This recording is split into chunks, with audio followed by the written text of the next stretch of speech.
welcome to The One Show with Alex Jones. And Matt Baker. Now, tonight's guest has journeyed to the centre of a big volcano. Daring. Dived with great white sharks. Ooh, scary. But what he really loves is cozying up to giant teddy bears. Ah, cute. Look at the size of her! She just jumped right into the water and she's got one! She's got her first fish!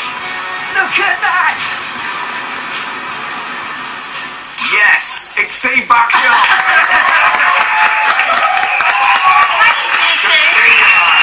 I've only just noticed how my voice goes up an extra couple of octaves every time I get a bit more excited. It's like, it's even better than that, it's great! Oh, we love the things. We do little impressions of you. Yeah, well, we were going to say, you're clearly delighted to be stood by those grizzly bears. But, I mean, they can move quite quickly. You must have been a little bit scared. I mean, this is my extensive bear knowledge coming out here now, obviously. Posh bear correspondent. Well, the Guinness Book of Animal Records says that they can run as fast as a racehorse. I'm not sure that they can, but they can certainly run an awful lot faster than you can. Right then and there, they were so focused on the salmon, there was no way they were coming anywhere near us. 40-mile-an-hour bear, that's extraordinary. You were just saying, Sid, you're back from Sri Lanka. What was the most extraordinary experience of your life? I would say so, yes. It doesn't get much luckier than this. We were filming blue whales, and we got waters of maybe 50 metres of visibility. You couldn't tell you were in water with a whale like a nuclear submarine just cruising on past. It was incredible. I can't imagine what that must feel like. But tonight we're not just talking about the Deadly 60, we're actually doing it. Because it's the return, Steve, of our favourite game. Put your hand in the box. When you don't know what's in the box. Don't do it, Dave! Don't do it, Dave! Don't do it! Don't do it! Oh, no!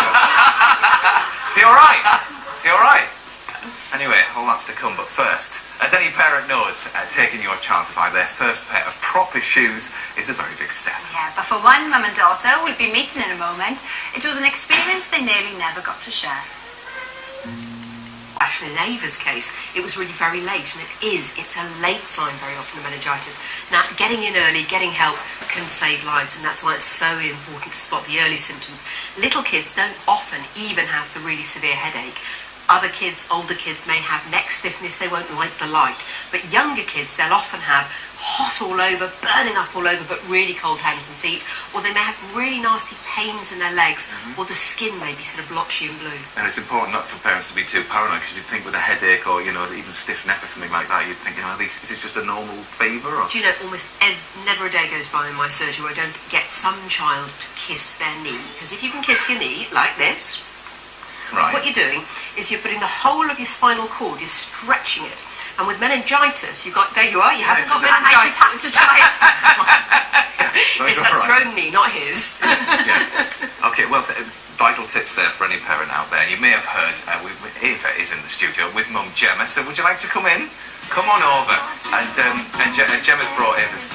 Well, It's Ava's favourite song, this is, by the way, isn't it? Indeed. Hey, welcome to The One Show, Ava. Hello, Ava. You look lovely in your pretty dress. Lovely to see you. So, Gemma, did you ever think that you would see the day that Ava would be running around as we saw there on the film? And she's thoroughly enjoying it. No, never. Not at the time, I didn't. But it was your instinct as a mother that saved Ava, wasn't it? Because, as Sarah said, it's very difficult to know in a toddler if it's just them being a little bit whingy, if it is something very serious. So what were the symptoms that you spotted then? Vomiting and high temperature. Right. An incredible mixed emotions for you. To have gone through what you've gone through, but now to have, Ava running around. Yeah, it's massive to us as a family. Yeah. Well, we have got a little surprise for Ava. Oh. Ava, do you like little surprises? Because you've come in to see us, look what we've got. We know you like sparkly shoes. Look at those, how pretty they are. You like those? Yeah. Would you like them? Well, they're all yours. They really are. And Ava, can you believe it? But you've come into The One Show. Look at them. In balloon way. So we've got you a pink balloon as well, look, and we'll pop that down there. That's much more interesting. Yeah, it's exciting, isn't it? You take that and have so much fun. And a little star at the end of it. Absolutely perfect. Well, Steve, as it's Balloon Week, we have uncovered some extraordinary footage of you with a balloon and a snake. Just talk us through what's going on here, Steve. Well, the The idea was, this is a pit viper, and it can sense warmth at around about the temperature of mammalian blood. So what we did was we filled a water balloon with water at exactly, well, it was about 38 degrees. The viper sensed it, thought it was prey, struck at it, and we filmed it in slow motion so you could see exactly what was happening. So big tip from Steve there, Ava, make sure your balloon doesn't go anywhere near any snakes. Well, we don't have a snake with a balloon in the next film, but we do have a lamb with a balloon. Well, it's Larry Lamb and day 3 of Balloon Week. 500 people's lives. Ultimate decoy. Brilliant idea. Now, Steve, obviously we saw the Viper and the balloon beforehand, but have you used a hot air balloon for Deadly 60? Not really. I mean, they're quite often used on safaris in Africa, but yeah. you tend to be quite a way away from the animals, and we try to get a bit closer. Yeah. Have you been up in a balloon? Yes, it's fantastic. It's way quieter than you'd expect. I seem to be the only one who hasn't. Sorry? I seem to be the only one who hasn't. Yeah. Next Balloon Week now. Oh, yeah, every single film. You in a balloon doing something. That's the ultimate balloon. Yes. So third series then of Deadly 60, Steve. Yes. Is it hard to keep making them more and more deadly as the series go on? Well, not really. Ever since I've been starting doing this for a living, wherever I go, whatever scientist I talk to, whatever naturalist, wherever I am, I'm always on the lookout for new stories. And when it came round to looking at if we could do a series 3, I came up with about 500 new ones that we could do. There was no shortage of material. So we're never going to be without Deadly 60 then, if we get through all of those it's going to go on and on. That's good news. But you always seem so sort of cool and collected in the face of danger. But even you had a little bit of a freak out when you came face to face with these Komodo dragons that didn't seem to like you an awful lot. Let's have a little look. I'm planning to lure them from where they're lounging in the shade to feed on the meat in the tree, using a small chunk as bait. Right, okay, let's move, guys. Which direction are we going? The dragon's reaction took us all by surprise. Wow, they do move fast, don't they? Okay, guys, go. Okay, Papa, yeah. Sam and Gritty. Okay, here they come. Oh my word! So, as far as the behind the scenes stuff is concerned then, how long were they chasing you for? Probably 100 metres. The whole thing was over and done with in about 5 or 6 minutes. Once they'd actually found the meat, they forgot about us and they got stuck into the meat. But for a few minutes, it was genuinely quite frightening. I mean, we were actually pushing dragons away with a big stick. It's that thing, isn't it, when you go on safari, they always say to you, the only person you have to run faster than is the person next to you. Yeah. So you're just outrunning everybody else. Any other sort of sticky moments then while you've been filming this series? Well, 1 or 2, but it's never the things that people expect. I mean, actually, working with venomous snakes and with crocodiles and things, they tend to be very predictable. And actually, you have a real good idea of what they're going to do. It tends to be the large animals. It tends to be things like elephants. I mean, an African elephant in must is probably the most frightening animal on Earth. Cape buffalo, hippos, things like that can run faster than you and are intelligent and unpredictable as well. Those are the ones that you definitely have the sketchiest moments with. But in this series, though, you're sort of hanging out of a helicopter, aren't you, over crocodiles, and you meet the world's deadliest snake. That was one of the coolest things I've ever done. Really? Being hung underneath a helicopter, going 50 miles an hour and dropping into a crocodile nest with a female crocodile sat on top of the nest waiting for us. Really terrifying stuff. Do you ever fear the unexpected? I mean, obviously, you approach every single situation. You look at the animal, you respect the animal. But, thinking of Steve Irwin, I mean, do you ever just fear for your life? Well, what happened to Steve was an absolute freak accident. Tens of thousands of people every year died with stingrays and come to no harm. Yeah. And the more I work with animals, the more I get to realise what the limits are, and that the old truth that animals would much rather move away from you than they would attack you becomes more and more apparent to be true. Animals mean us no harm, with almost no exception. And genuinely, I feel more happy, more safe working with animals than I do wandering around a big city at night. Right. Oh, well, that's good news. That is for good our news. next game. Yes. Now, last time you were on, Steve, we sort of played a game. We played it, you watched. Now, it's become our favourite game, hasn't it, We since then? absolutely love it. I'm sure viewers at home will know it too. It's put your hand in your box when you don't know what's in the box. Snappy title. It's an animal that is an invasive species. It's yeah, you're doing good. Go over to your right. There we go. I actually thought there wasn't going to be anything really in the box.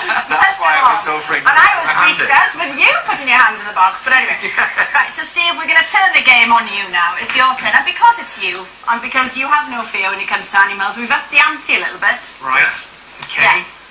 How are you feeling at this stage? Just a little bit nervous. I'm guessing you wouldn't put anything genuinely Now, venomous hang in on. there. We'll just move this over gently. Okay. There you are. Now then. Off you go. Put your hands in gently. Be careful.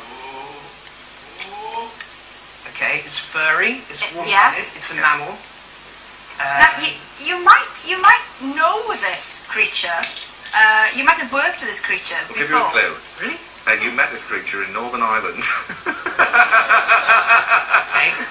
It's hard game, It's isn't got it? non-retractile claws, so it's not a cat. It's not a little cat. Northern Ireland. I know it is. Or what it is. Give us another clue. It's just smell in the box. Oh, it's a skunk. It's a skunk. And the good news is, Steve, we've got another 2 for you before the end of the show. Woo! Can't wait. Okay, and you can see Steve in Deadly 60 from Monday to Friday on the CBBC channel. Yeah, and you can also catch up with the series online as well. Indeed, now another person who's certainly not scared of facing a tough challenge is Esther Ransom. And the latest could be her toughest yet. Box? There's a time Put your constraint hands with in this. there. Tell me, here we go. Yeah. Oh! Okay, it's a reptile. Any thoughts? Now, you have met this reptile before as well. Stickleback skink. Yes! Live and deadly, streetwise. That's where you're at. Now then, for years, certain alien species released into our countryside have damaged native wildlife. But Jeremy Wade looks at one foreign predator which some say may not be as destructive as it's been made out to be. Well, non-native or native is the question with the final round of put your hand in a box when you don't know what's inside the box. You've actually met this, don't do it just yet. Now, this is probably isn't the most dangerous creature, I'd say, to the 3. Well, we know that it's one that you certainly do fear. This is a tenacious fella. He grazes constantly and very sleeps a smooth lot. to the touch. Have a feel. Here we go. Have a little feel. You have to guess. You've Got come any into thoughts? contact with It's this a real creature human before. person. It is a real Oh no! He just licked me. Any idea what that could be, bearing in mind you are on the one show? Steve. It's Mike. Come on,